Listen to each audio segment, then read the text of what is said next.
When I was about 25 or so, my boyfriend and I decided to live apart.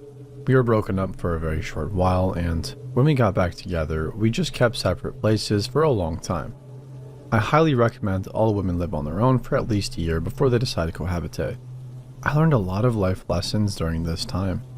My apartment was pretty amazing for a young single woman who was supporting herself. Although it was a one-bedroom, it boasted a separate office and dining room as well. Each room was a separate room with its own door. However, the layout was a little strange, except for the bathroom. The rooms didn't branch off a hallway. Instead, you went through each room separately to get through the place, and my bedroom was at the end. When you entered the apartment, the rooms went as follows. Living room to the office. Then you either turned right to a small hallway that led to the bedroom. The bathroom branched off here, or you went straight ahead and into the kitchen. Then turned right to go to the dining room, then the bedroom. The best feature of my apartment was accessible from the kitchen. The back door opened up onto a large covered balcony. The place was large, cheap. $450 monthly in the year 2000 and all utilities paid. I even got basic free cable. The landlords were a rare find. They were elderly and sweet and quickly took care of issues that came up. With one exception. My back door, the one leading to the balcony, had no lock on it. Now, it's actually mostly my fault that I didn't make it a priority to get it fixed.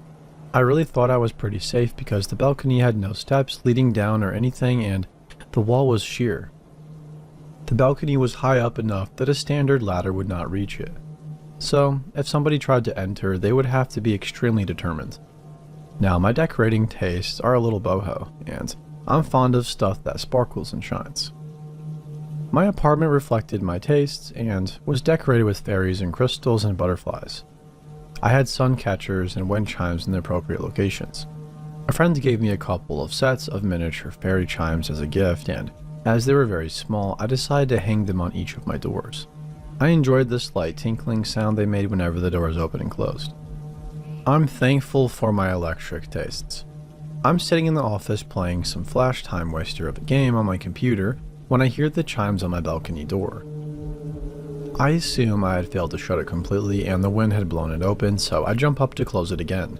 And I come face to face with a skinny, shirtless, sweaty ginger dude with jailhouse tats all over his chest. He's obviously surprised to see me. I'm scared shitless, but I try not to show it.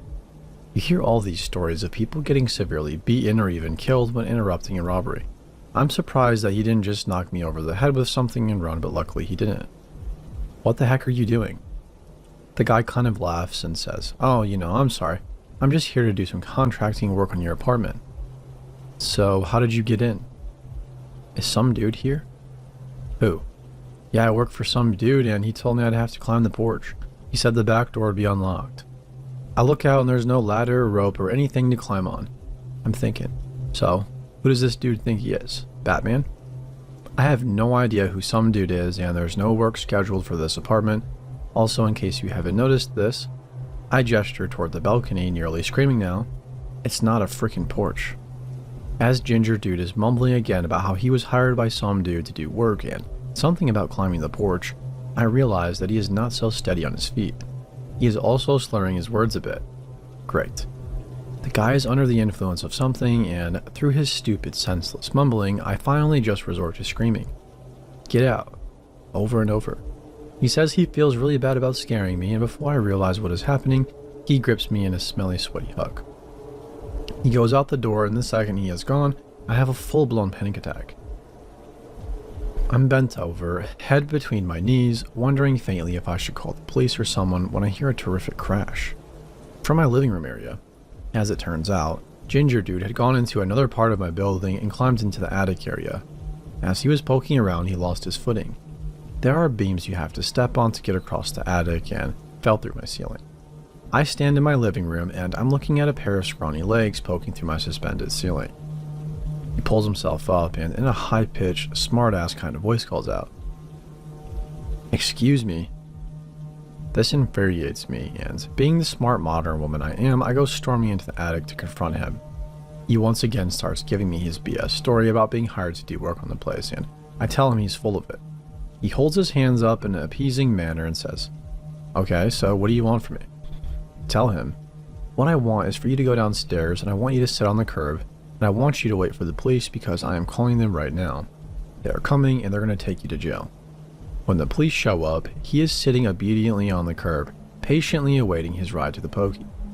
Turns out his girlfriend at the time was in the apartment next to me, and he thought he was breaking into her place. My landlord got a new lock on that door in short order. But wait folks, there's more. Eventually, I got called to testify in court against him, along with a number of other people whose homes he apparently also invaded. I get approached by somebody named Brittany in a teensy denim skirt, and this is the conversation. "Britt, are you the girl whose apartment Ginger Boy broke into?" "Yes, I am." "Oh, well, I'm his ex." "Oh. No, not your neighbor, I'm his baby mama." "Yes, she said that." "Are you going to press charges?" "Yes, I am." "Well, I don't blame you, but I just wanted to let you know that he has a 2-year-old and a baby on the way, so you might want to think about that." "Why? He didn't think about it before he did what he did to me." "He has kids to support. I just think you should think about it, that's all. Look, I appreciate your situation, but..." "My situation? I have no situation. He never gave me anything. He hasn't seen his child in months." Maybe you should think about that then. As for me, I'll be pressing charges." It turns out Ginger Boy had broken into multiple homes and actually attacked an elderly woman who happened to be home when he broke in. He got 5 years for breaking into my place. Not sure what he got for the others. Maybe it was 5 years total, I really just forget. The courthouse took a couple of hours, but I got a paid day off from work because I was subpoenaed. I have no idea why he didn't attack me like he did the elderly lady. I feel extremely lucky because usually stories like this don't end as well. It did, however, give me one heck of a story to tell.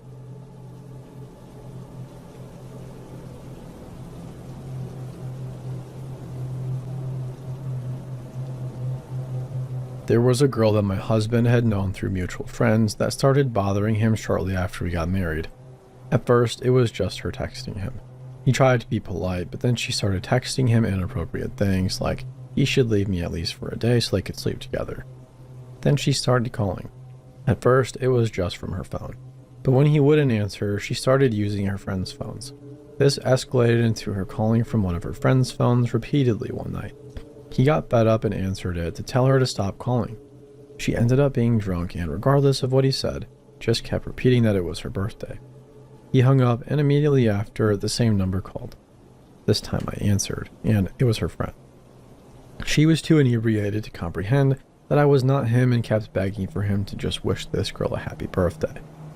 I told her nobody was interested in doing that, and if she called back, I was going to call the police. Apparently that struck a chord since they were both under 21. After that, she tried to break into an apartment we lived in. The first time, she thought nobody was home because my husband had our car with him at work.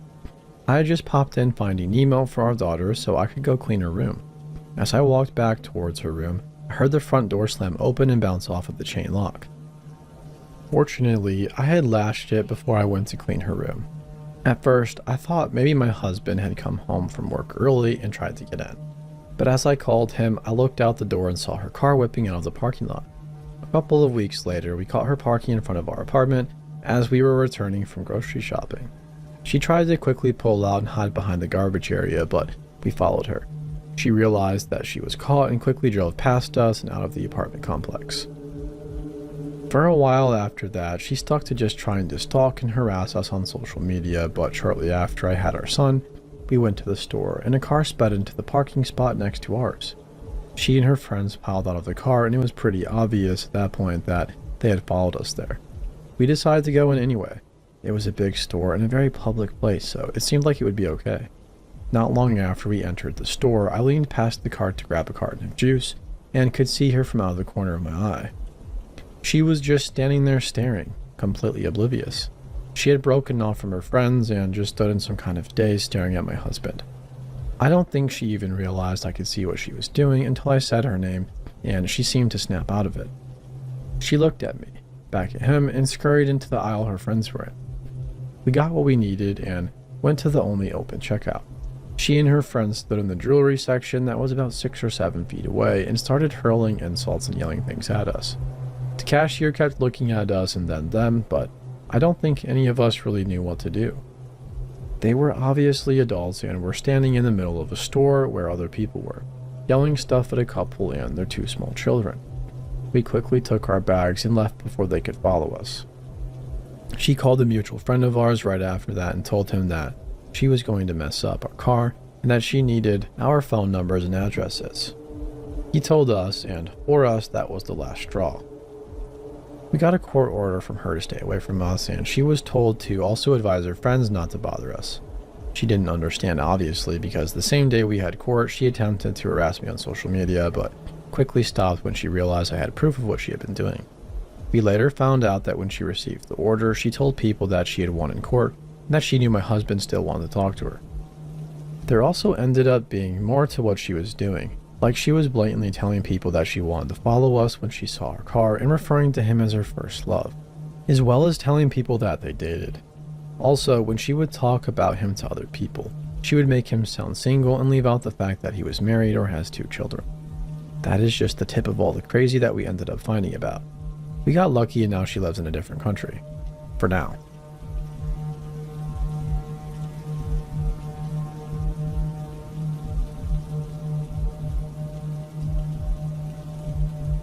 About 10 years ago, when I was a 14-year-old, I had a little bit of a stalker. I lived in a growing town. When I was younger, it was really safe, but over the years, it got pretty rough. We lived in an okay area by the library, which was surrounded by a field of plants that looked like they belonged in a prairie, and an extremely large park that sat across from the library. I would always walk my dog by the semi-busy road in front of the library. I tended to avoid the park because it was heavily forested and relatively isolated for being next to a through road, and some unsavory stuff has gone down in that area. At this point in time, it was summer and both my parents worked, so I had the house to myself. I would usually sleep in until about 10 or 11 a.m., then eat, get ready, walk the dog, and head out to do whatever my little teen heart desired. This resulted in me walking my dog around noon almost every day. We would walk down in front of the library and the field, then turn around and backtrack once we got to the little bridge by the forest that crossed the stream. My dog at the time was old and a bit heftier than she should have been, so we always took it nice and slow. Round trip, it took us about 20 minutes, but I could walk that distance at a normal pace in half the time. One day, while we were walking, I noticed a boy shadowing our pace on his bike on the other side of the street. Normally, I would not have noticed him, but a car of young men had honked at me, and when I looked, there he was on the other side of the road. He looked ethnically ambiguous and was a rather attractive teen. I had never seen him before, but I felt like hot shit since an older boy, I assumed 16 or 17, was checking me out. He looked ethnically ambiguous and I thought he was attractive.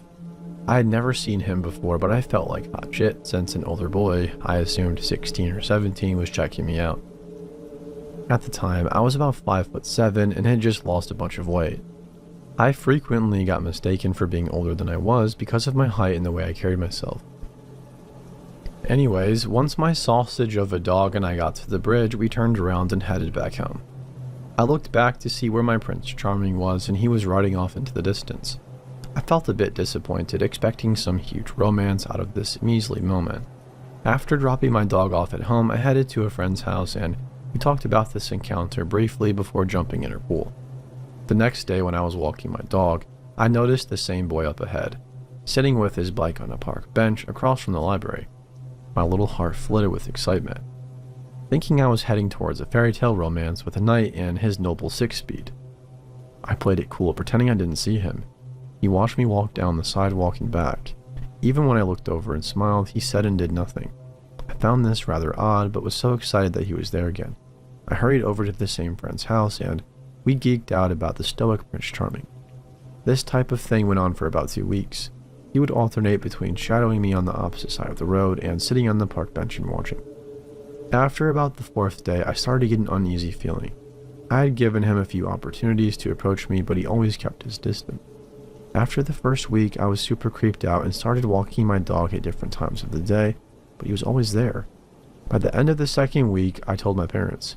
They told me to stop walking the dog and just play with her in our fenced-in backyard, and I obliged.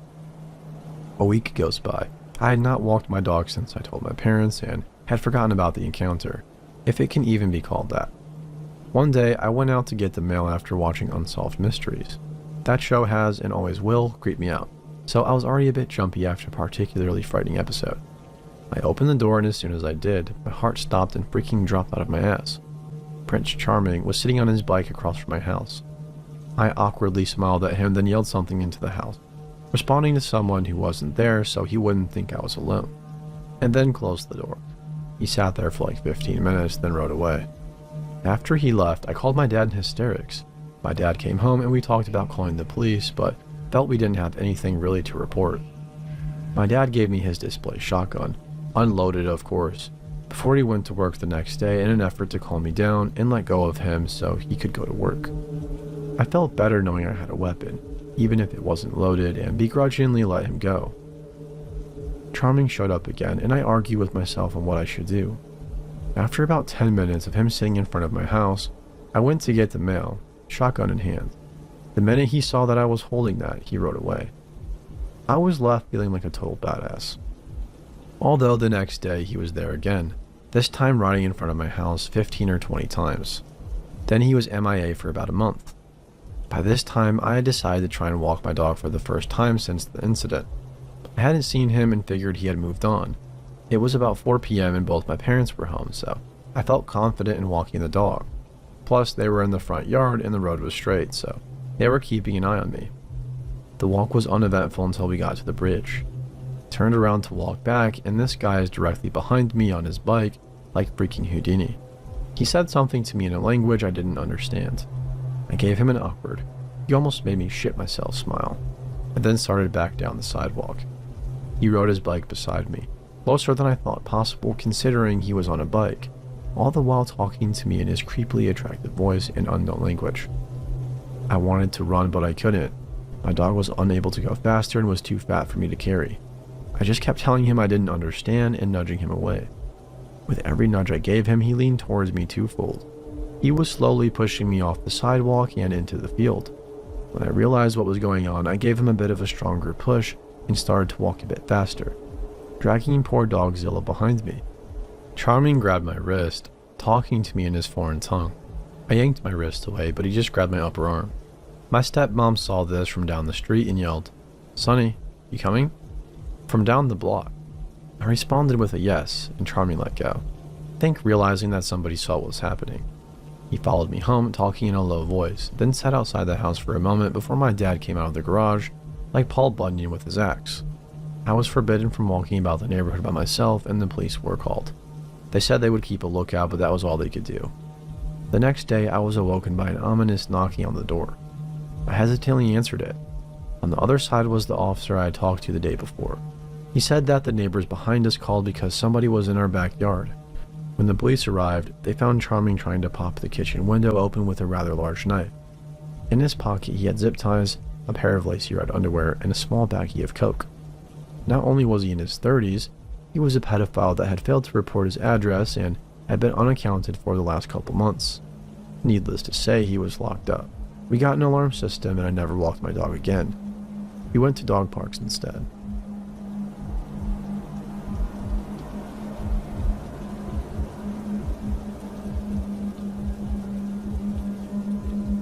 I grew up in Wolverhampton in the West Midlands, UK. I was 12 years old, and let's just say I didn't have the easiest of upbringings. I was smoking, drinking, and staying out late around this time of my life. So I was bunking off school. My mom was at work, and it was late morning time, around 11 a.m. I wanted to buy some cigarettes, but as I was well under the legal age was 16 at this time, I had to hang around outside the shop and ask strangers if they would take my money and purchase them for me. About a mile and a half from my house, there was a little shop called the Spar. It was on a fairly busy road. A row of hedges lined one side with a gap that led into the field beyond and houses on the opposite side. So I was standing maybe 10 paces from the shop, waiting for people to walk past so I could ask them to purchase my cigarettes for me. I usually second-guessed if they would be willing by how they looked. I asked a lady, maybe mid-40s, shoulder-length blonde hair, black business trousers, and a pink elbow-length jumper. She looked like she smoked and she said no.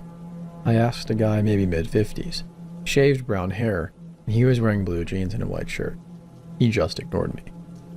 So I was getting desperate by this point and decided on asking anyone that came by. Then I see a rather disheveled looking man coming up the road towards me past the row of hedges. He was wearing dirty, dark brown suit trousers and a buttoned up dark brown, but not the same shade of brown, dirty velvet jacket. He had a black bowler type hat on, and he kind of limped a little as he walked. As he got closer to me and I was trying to suss out if he looked like the type that would probably purchase 12-year-old cigarettes, I noticed that he was probably homeless and possibly in his late 50s or early 60s, but I thought, he probably smokes, so I'll ask him. As he approached me, I gave him the usual line. "Excuse me, mate, would you please go into that shop and get some cigarettes for me?" He stopped and thought for a second, then said, "How old are you?" I lied. "I'm 15, almost 16. Then he said, "Alright, which ones do you want?" and held out a really dirty hand. I gave him my money and asked him to get me 10 sovereigns. I had the exact change. He goes into the shop and I'm waiting outside, excited. I'm finally getting my cigarettes and can go home and chill out before I have to leave the house again to make it look like I've just gotten home from school. He comes out and gives me 20 sovereigns. I am miffed to say the least and say, "But I only gave you enough for 10. And I start panicking because I don't have any extra money on me to give him. At this point, he hooks my arm in his, very tightly holding my arm and very firmly to his side, and starts to walk back towards the hedge-lined road. All the while he's telling me how I can make up for not having the extra money for the cigarettes. I'm kind of stunned at this point and my mind is blank. I guess I was in some kind of shock. He leads me through the gap in the hedges and into the field, all the while talking non-stop, still briskly walking with my arm locked in his. He's telling me how I can come into his house and help him fix the roof tiles. I'm still in silent shock. The field is huge and I can see it leads into more fields and more fields. I can hear the cars behind me getting more distant. I can't see any houses for miles. They're just fields. He's still talking, but I'm not taking in what he's saying and my mind starts to race. I realize that something about this isn't quite right finally, and I have to get away. As he is still walking, still holding my arm, I suddenly violently pull back. With my arm straight, it slides my arm out of his very quickly, and he goes flying towards and lands in a heap on the floor, and I take one big step backwards. I'm terrified at this point, but still in shock. I can't speak. He's lying on the ground groaning and holding his leg like he's in a lot of pain. "Why'd you do that?" "You really hurt me. Help me up." He's holding his leg and holding his hand out for me to help him up now. I'm frozen and my mind is racing so fast. I'm looking at this disheveled man right in the eye, lying on the ground, groaning like he is in pain, but something about this situation doesn't sit right with me. My gut is telling me to run. Don't help him up. "I brought you those cigarettes, didn't I? I helped you out. Why'd you do this? You hurt me. Help me." I take another step backwards, all the while looking into his green eyes. All of a sudden, he stops groaning and asking me to help him up. He points his finger at me, looking me right in the eye, and says, "You are a very smart girl." It was like an electric shock ran through my body, and I turned and ran. I didn't look back. I just ran as fast as I could. When I've gotten off the hedge road and turned into the next road, I slow as I'm out of breath. I start bawling my eyes out and I'm shaking uncontrollably. I kept checking behind me, catch my breath, and don't stop running until I get home. Pleased to say, I was terrified I'd bump into that man again, and I never tried to buy cigarettes from that shop ever again.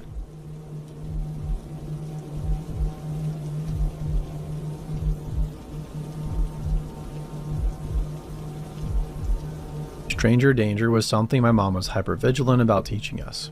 She'd always warn us about the horse farm down the street and tell us registered sex offenders lived there. Well, it was about a mile away, and I usually was only that far from home if I was on my bike or with a group, so I wasn't very concerned. One day, I was walking in my neighborhood when some neighbors I didn't know well began to talk to me. While we knew most of our immediate neighbors, this couple lived on a street perpendicular to ours, and I only interacted with them at Halloween, if that. I was probably 7 or 8. They told me they were giving away a trampoline, and oh man, I'd always wanted one. Begged my parents for one for years. I was so excited. I told them I'd have to ask my parents though. They told me I could just have it. It was in the backyard waiting for me, but not to come back with my parents. I thought that was a little strange and didn't listen to them about not getting my parents, but still wanted the trampoline. Now my dad is a totally oblivious person, so apparently when I told him this, it didn't raise any red flags, and he came along with me to ask about the trampoline. We knocked on their door and waited at their front steps, but nobody came to the door. I was bummed. I really wanted that trampoline. Years later, reflecting on the event, I realized that there was a small fenced area in that yard where they'd sometimes ride a horse. I once even pet the horse and admired the owner as she rode. I didn't think of it as a farm, as aside from the one horse and fenced-in area, it was a pretty normal yard, so my mother's warnings were in vain. I shudder thinking about what would have happened if I had gone to the house alone. Thankfully, I had a bit of sense though. At the time, I didn't realize how close I was to danger. Just how close I was to having a trampoline before those people inexplicably took my dream away. So, pedophile neighbors, let's not meet again unless you're serious about the trampoline this time.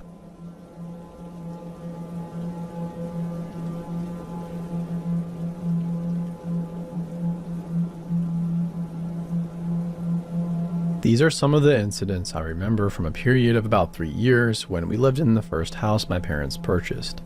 When I was in elementary school, my parents purchased their first home. It was an older, built in 1920 home on about an acre lot. The previous owners happened to only live 2 houses down and went to church with us. They were a couple in their late 50s. Even though there were only 2 houses down from us, we couldn't see each other's property.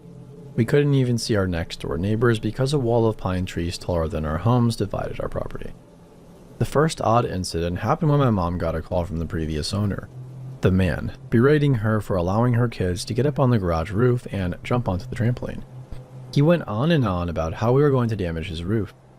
My mom politely explained to him that it was her home and not his responsibility. He didn't like this answer and tried to continue the conversation, but my mom just hung up. It wasn't until later that it hit her that he must have been somewhere in our yard to see us kids up there. Shortly after, unbeknownst to me, my mom started receiving weird phone calls late at night when my dad was at work. My dad worked night shifts. Sometimes it was just a man breathing heavily, and other times it was a man speaking gibberish. She at first thought that it was just some teens doing prank calls. One afternoon, though, I was home alone with a girlfriend. We were about 12 when the phone rang. I answer the phone, and a man asks to speak to my mother. I give the standard that she can't come to the phone right now and asks if he would like for me to leave her a message. This man explodes into a fit of rage, screaming at me that I was a worthless piece of shit, and that he knew I was home alone. I quickly hung up the phone and told my friend. We were hiding in a dark corner, debating whether or not to call the cops when my mom arrived home. We, of course, filled her in on the phone call I'd received. My mom made light of the situation, saying it was probably just a prank call. It wasn't until years later that she would admit to me that she was scared but didn't want me to be scared as well. My mom kept getting calls late at night, but now intermixed with the breathing and the gibberish were threats. She tried to not put too much thought into it. We went about our lives for the most part and started making our new house our own. First up was painting. The majority of the walls in the house were covered in some ugly faux wood paneling. Not long after we started painting over it, the previous owner made a comment to my mom at church about how stupid he thought it was for her to cover up that nice paneling. Knowing that he hadn't been over, she asked him how he knew she was painting. Instead of answering her question, he just kind of continued on about what a mistake she was making. My mom had my dad change the locks that week. At the very back edge of our yard was a wall of blackberry bushes. One day, my mom went out to pick them, and who do you think was out there with buckets full of our berries? The previous owner. My mom asked him what he was doing, and he replied that he was getting ready to freeze his blackberries. My mom told him in no uncertain terms that this was not his property or his blackberries. He laughed in her face and left, taking his buckets of our berries. My mom was furious and tried to get my dad to go and tell him to give us our berries back. My dad, however, insisted that she should let it go. The previous owner continued to bother my mom whenever he happened to see her, asking things like who was up at such and such hour at our house because he saw lights on, and refusing to say how he saw a light was on in our home. Fast forward to the winter. I have always been an early riser. One morning at about 4 a.m., I'm in the shower. The bathroom I was in was right next to our driveway. In fact, the only window in the bathroom looked out into the driveway. Our driveway was long, and at the end were our garage and shop, which were not connected to the house. Anyways, I heard the gravel crunching like somebody was walking outside. I figured that my dad had probably gotten home early and was taking our trash out to the road or something. So I continue my shower, get out and get dressed, go into the kitchen where I see my mom. This is normal as she is an early riser too. I figured my dad would be inside by now and ask where he is. She looks confused and asks what I'm asking that, or because I know he doesn't get home for a few more hours. I fill her in on what I heard, and she tells me not to worry about it and that we will tell my dad when he gets home. In a few hours, my dad gets home as usual. He parks at the very front of the driveway and comes in. We tell him about what I heard, and he goes out to investigate. In the snow are footprints in the driveway leading up to the bathroom window and all the windows on the back side of the house. Also, there were footprints leading up to the shop and the door was open. My dad goes in and somebody has turned off the heat lamp that we had over our pet guinea pigs. My dad follows the footprints but loses them past the pine trees and in the orchard that is behind them. This is towards the previous owner's house. We are all of course spooked, but my parents decide to not call the cops. Not long after this incident, late at night when my dad is at work, my mom gets another call. This time the man is repeatedly yelling at her to come in the kitchen. My mom hangs up and calls the cops. Now, our kitchen is full of huge windows, which at the time didn't have any coverings. When the cops arrive, they don't find anyone but do see footprints in the snow leading up to the kitchen windows. They tell my mom there are man-sized footprints, take photos of them and write a report. They also tell her to keep the door locked and to report if anything else happens. They also did routine drive-bys that night. That week, my parents invested in blinds and an alarm system. The phone calls and weirdness never stopped, though until we sold that house and moved to a new state. My mom has always been convinced that the creepy calls came from the previous owner. There are probably more creepy incidents that took place with him, but I can't remember them all. Also, I know my parents kept a lot of things private as to not scare us.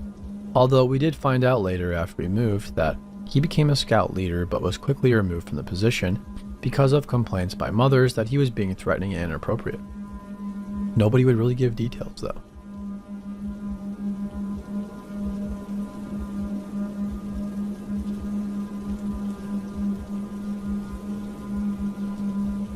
About 2 years ago, I posted on this subreddit about a man named Bob who was harassing me at work. I can link the story if anyone is interested. He would follow me, trying to touch my hair, waist, anything that he could get away with. Shortly after I posted that, I was offered a promotion at the same chain, but at a store across town. I gladly accepted, hoping that I could lose this creep and move on with my life. For a while, everything was good. I made my new bosses aware of the situation as a precaution. They chose to continue having somebody walk with me to and from my car, especially when working the night shift. Then, about a year after I started, the calls began. My customer service clerks would answer and transfer the call to me. They said he only ever asked for a manager, and when I picked up, the caller would hang up as soon as I finished my introduction. Annoying, but whatever. Lots of kids played dumb pranks like that. The calls progressed. It started with him not saying anything, then changed to, "Hey baby, you miss me yet?" Not wanting to show whoever that this was acceptable behavior, I just hang up. Then the calls changed. They got more menacing. "Hey sugar lips, I like your new car. Did you think you could get rid of me that easily? That's a cute top you're wearing. I bet it'd be really easy to rip it off. I know you think you're invincible, running to your bosses, but they can't stop me when you're alone." Soon after that, I saw his very distinct truck in the parking lot across the street. There's no way it wasn't him. My bosses insisted that it was a coincidence, that we couldn't do anything since he wasn't on our property. It didn't matter though. Every time I walked to or from my car, the truck would be across the street. I knew it was Bob, but he had gotten smarter. Our cameras didn't reach far enough to see him. If you looked at the person in the driver's seat, you couldn't make out many features beyond the hat, glasses, and phone. I could always feel his stare piercing through the windshield. Pictures started showing up in the store's mail. At first, it was me standing by my car, sitting with somebody outside at break, or me walking to or from the store. We still couldn't officially blame Bob, though I'm sure he was the one doing it. It escalated to pictures of me counting tills, standing in the store or interacting with customers. All shots that he had to be within 20 to 30 feet of me to get, but we couldn't find him on the security cameras. I became very paranoid and couldn't get any work done for fear of seeing him next. My bosses were wonderful and moved me to the back room where I was away from any and all customers. One final shot came through. Picture of me in the back of the store operating our forklift with "Miss you, sugar lips" across the back of it. Last August, I was accepted and started classes at my dream school 2 hours away from home. I quit my beloved job and moved, hoping that this would finally give me some freedom. A week ago, I started seeing what I think is Bob's truck rolling through campus. Today, I found a note in my car with a picture of me talking to my boyfriend. The note said, "Miss me, sugar lips? Don't worry, even he can't protect you."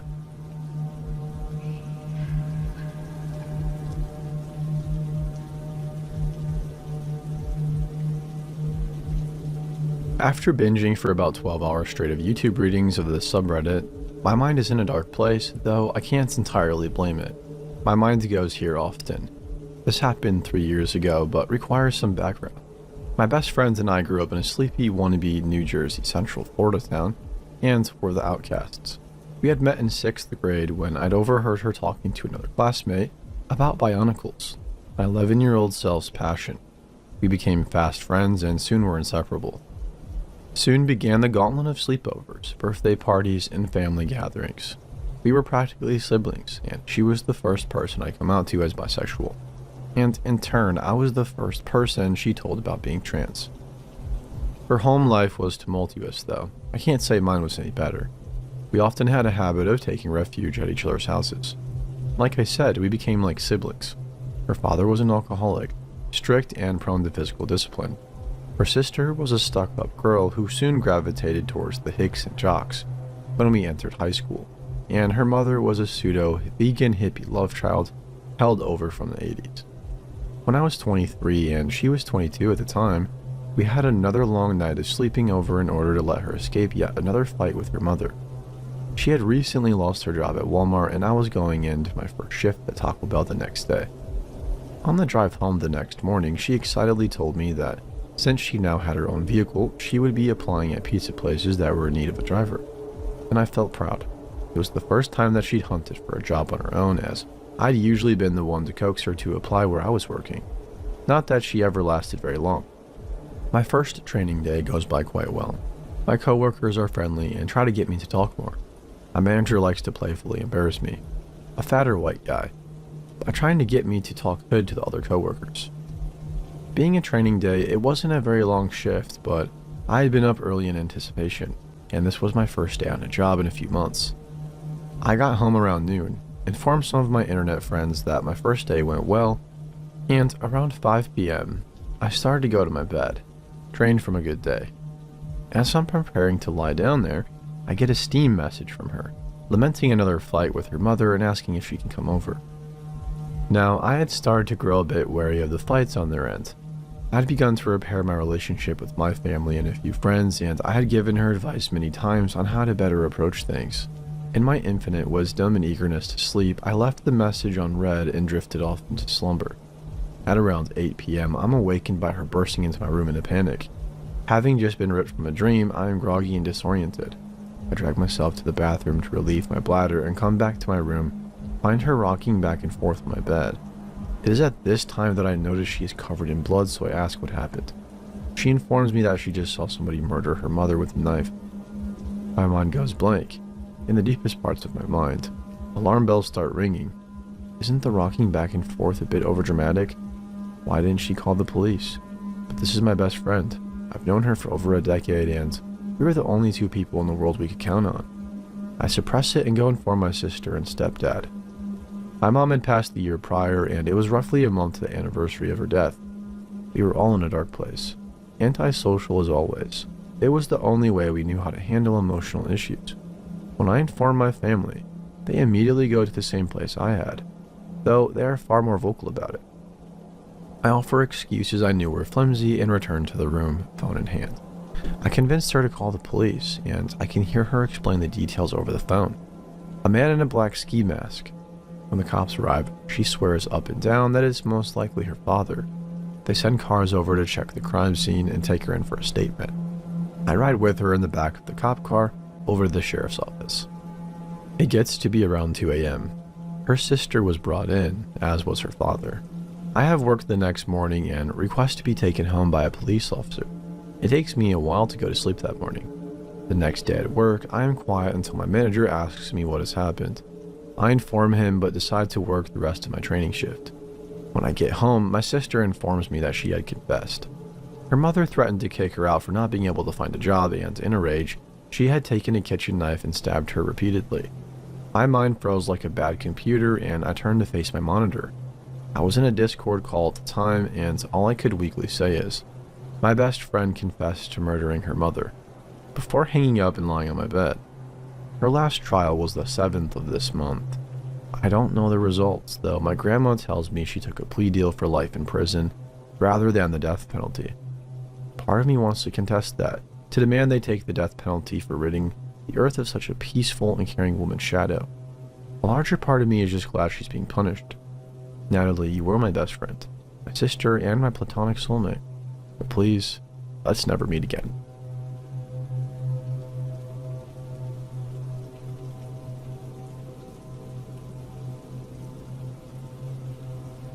Well, I don't even know how to start.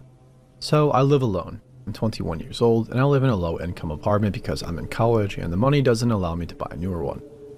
Well, it all started when I was in my normal routine. I woke up, made coffee for myself, and went to work. That week, I left earlier because there was a power outage at work. I left at 3 p.m., took my bus, and got ready to go straight to college. It's a bit far from where I lived, so it was always a challenge to take a crowded bus every day. I was lucky this time since the bus was almost empty. Everything went normally. I had my classes, went to a friend's house, and went home. Up to that point, everything was normal. Until I came back by Uber. I'm too scared to take the bus late at night. I arrived at my apartment, entered my building, and saw a man sitting in front of some apartments. I'd never seen him there before, but I let it go because he could be a relative of a resident. I went inside. In my apartment, I was watching TV as usual, and it was around 11 p.m. I think. I was going to sleep when I heard a very loud noise coming from outside the apartment. I was in shock because it sounded like a door slamming. I even saw my door slightly open. At that point, my soul left my body, I think. I didn't even think twice and called my friend who lived about 2 blocks above me. He came, but he didn't see anything. We looked in all of my rooms in my apartment and there were no traces at all. Until we decided to check the building's security camera. We spoke to the security guard and he said he would inform the supervisor about it. Then we saw on the camera the same man I saw earlier trying to open my apartment door. He succeeded, but when he was entering, somebody probably heard him. He ran to the building's exit. Well, at that point, everyone in the building already knew. We called the police, and the police searched the entire building and almost asked everyone if they knew that guy from the video. Absolutely no one knew that guy. Then I asked how the security guard didn't see that guy enter the building, and he said that so many people passed by at that time. I even forgot his face, and remember, it was a low-income apartment, so I had no hope from the security guard. I kind of left it to the police to see if they could find anything out, and to this day, nobody knows who he is. I always try to talk to the police to see if they found anything, and they always say they're still looking, but nothing. And I really think this guy followed me on some day of my crazy routine and waited for the moment to do something that miraculously didn't happen.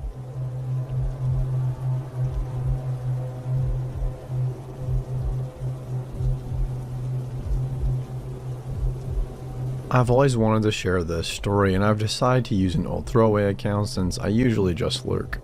I have no real way of proving my credibility, but if you've ever visited or live in a rural part of South Asia, you can probably vouch for me in saying that it's a lot more plausible than one might assume. Also, this ended up being a lot longer than I thought, but I wanted to recount it precisely the way I remember it. I had one of those moments recently where a lot of things came together in my brain to make sense of an event that my child mind couldn't properly comprehend at the time. So, my mom was born and raised in the UK, but she is of South Asian descent, and since I'm mixed, she tries really hard to make sure I'm in touch with my culture. This meant that, as a child, we made a lot of frequent visits back home. It's like every summer I can remember we spent there. And then it suddenly just stopped after this incident. My mom's family back home lives in an extremely rural part of the country. There's a lot of poverty surrounding our family home, so we rarely left our relatively nice part of the village. I was never allowed out to explore, and coming from the concrete jungle that is London, I was always so curious. I'm going to explain what happened on this one particular day, the way I remember experiencing it, and then I'll explain what I failed to realize at the time. I was 8 years old at the time. One of my uncles from a neighboring village would often visit with his children, and when they did, my mom would let me go with them to a small hut-like shop that sold sweets and snacks about 15 minutes away from the family home. My cousins were 11 and 19, both male, and it was broad daylight. To get to the shop, We had to walk through a small DIY road, and on both sides is what I would call the jungle. It was basically just lots of trees and bushes as far as you can see. You can't really see anything beyond the trees, just a lot of greenery. I'm mixed with East Asian, and I definitely get my looks from my dad's side, so being an obvious foreigner in a rural part of back home meant that I was pretty used to strangers staring at me and asking me questions. I was also used to creepy men that would tell me I was beautiful because I have pale skin. My mom warned me about these men and made sure I knew to stay away from them. So the road to the hut was paved with creepy people, making creepy comments, and my cousins basically telling them to leave me alone in less pleasant terms. There was also a group of young guys. Some of them had motorbikes and some were just chilling. One of them waved at me and he seemed friendly enough, and I'd met so many people that my mom was convinced I must remember from last time that I had zero recollection of, so I just waved back and went about my day. Once we got to the hut, we immediately started losing our self-control with the snacks. The owner was super friendly, and he let us try a bunch of the sweet mishtis he had. He also had kulfi ice cream for the first time. I distinctly remember being really excited because my mom and one of the ladies that worked as a cook both love kulfi and ice cream, so I thought it would be a nice surprise for them. I asked for 3 and the nice guy gave me 4, and so my hands were full and they were quickly melting, and he told me to run, go home quickly. I told my cousins I would get a running start, and once they finished, they could catch up. I would still be in their line of sight, plus it was daylight and it was a very busy road. I start running back, and there were a few older aunties standing at the top of the road, and something about their presence gave me a sense of security. I felt a lot safer knowing that they were there, and paired with the fact that my cousins were able to see me clearly, I felt comfortable enough to just walk back leisurely, minding my business, eating my ice cream. I passed the group of guys, and the one that waved at me came over to me. He said I was X's niece, right? X being my uncle, and he jokingly took one of my ice creams and said, "She got an ice cream for Mama." Mama means uncle in our language, and so I just assumed he was a friend of my uncle's. He asked me when I arrived and how I was finding the country. He was so friendly, and he didn't look like the stereotypical creep. When I said I was going to go home, he said, "Why don't you let Uncle take you? You can ride on my motorbike." I think that's when something clicked in my mind that maybe he wasn't the friendly uncle I thought he was. That's also when I realized I was pretty much circled in and was surrounded by the group. And it's also when I realized I couldn't see my cousins or the group of old ladies, which also meant they probably couldn't see me. I wish I could explain in words how helpless and afraid I felt. I have all the threats in the world explained to me by my mom in a country where I knew I was vulnerable and had to be very cautious. And I still managed to find myself in a dangerous situation. Luckily, my cousins came running and shouting, probably because I was their responsibility, and the guys ran off into the jungle. This creeped me out because there was nothing in that jungle. It was just trees as far as anyone could see, and I knew that it would be nearly impossible to find them in all of that. We caused quite the scene, and the villagers seemed to react as if they were already on edge. When we told my family what happened, I was basically on house arrest, and my mom refused to let me out of her sight. I was pretty shook up about the whole situation, and so honestly, I was kind of grateful for that. I put it down to my paranoia, but at the time, I would get overwhelming feelings of being watched. Our village is quite small. Like amongst them, it's an everyone knows everyone sort of thing. My uncle is also a big community figure, and he's very well known amongst the villagers, which is why the men probably put 2 and 2 together that I was his niece. Having foreign family over is usually a pretty big deal, and having a niece that is mixed race was also a very big deal. I'm sure the word got around. He realized that there was a group of men on motorbikes who would frequently go past our house. They stayed a decent distance from our home though, and that they weren't anyone we would have known. It's creepy to think about now, the lengths they were going to. A couple of days before we were due to fly back, I had my second, last, and worst encounter with this particularly friendly uncle. It was night, and it was like every other night where we would play board games or card games in the front room. Because it was so hot, I went to my bedroom and I was playing on my Nintendo DS. What a throwback. When I saw out of the corner of my eye something at the window. It was someone staring at me. It was definitely him. The worst part is he had the creepiest, sickest, and most twisted smile I've ever seen. He put a finger to his lips, but I did the literal opposite and started screaming hysterically. I had been on edge since the ice cream incident, so what might seem like an overreaction was just my natural response. I can't really tell you what happened next because no one has ever told me.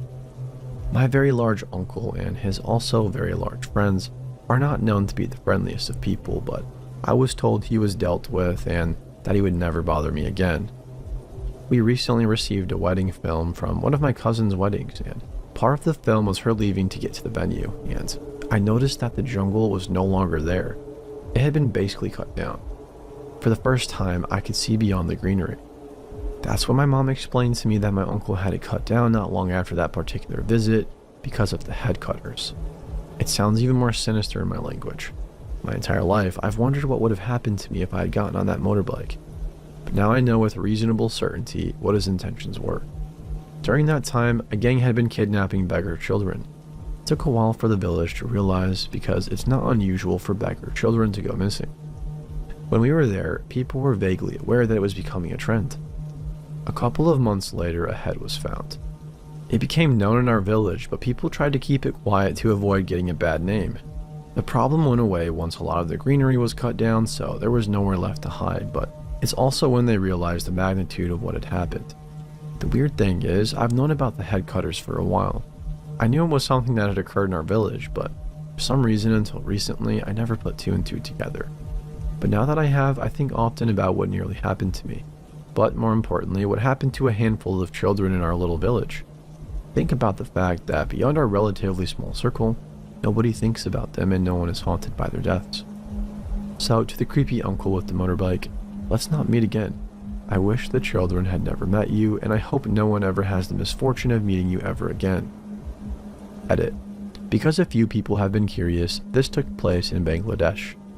Also, thank you for the upvotes.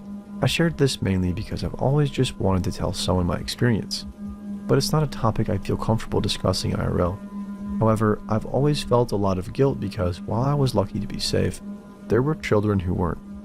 This man haunts my dreams, but I am still very blessed to be able to dream. I had no idea who those children were, and I have no possible way of ever knowing their names or even tracing their families, but in a very, very small way, this feels like a tribute to them. We may not know their names, but there are around 900 people who now know they exist and know their story. And for that, I thank you, Reddit.